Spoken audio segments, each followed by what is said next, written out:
You know, I grew up with Dr. Seuss books. In fact, I have a stack of them in my closet right now that I could bring out and it would be pretty embarrassing. I'm not going to, I'm lazy.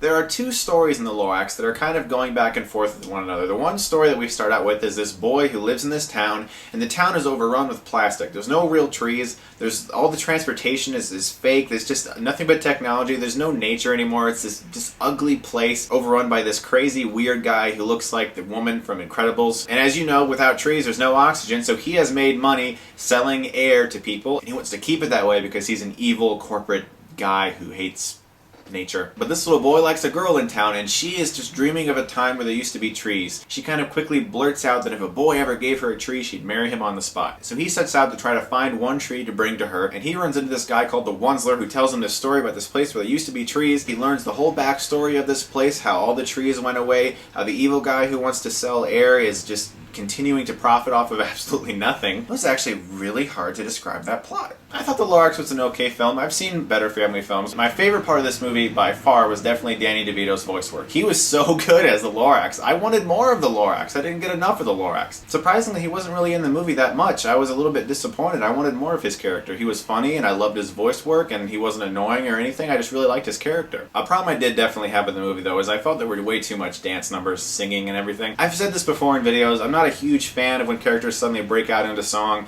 For some movies it works. The Lion King is just, that has like the perfect combination of songs, plus they're really well written and funny. And in this movie I could really only pick out one song that seemed like it was anything other than like a standard Radio Disney song. Another issue I had with the movie was the stories. There are two stories, and because of that, it seemed like the movie didn't even have a central character. You start out thinking the boy's the main character, then you learn about this Wunsler guy and his past, and then he becomes the main character. Then the Lorax comes in, and you're a little bit focused on him, and then it goes back between these two stories, and I couldn't really latch onto one main character in the movie. I had a little bit of a hard time liking some of the characters because a lot of them just weren't really that different, and I didn't really find the characters that likable, except for the Lorax, and I wanted more of the Lorax. The movie has a very good message, but at times it really felt like it was an environmental film, like trying to just persuade adults and young children to stop cutting down trees and plant trees and, you know, A+ environment, which is a great message. But at times it kind of lost the adventurous feel of a family film